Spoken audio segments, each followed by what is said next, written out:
কীভাবে সুলভ ছাদের সেন্টারিং করবেন তা নিয়ে এই ছোটো ভিডিও।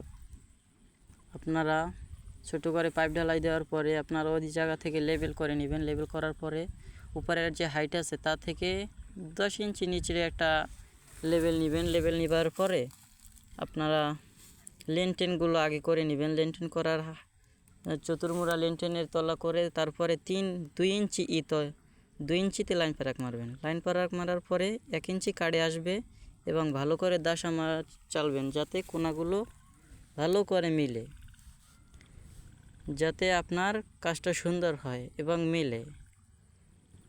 আর রড বাইন্ডিং এগুলো অবশ্যই যদি ওয়াল থাকে তাকে ডিল করে নিতে হবে এবং বিটে ভালো করে রড দিতে হবে এবং বাঁধাটা খুব সুন্দর করে বাঁধতে হবে যাতে ভালো দেখায় এবং ভালো করা যায়।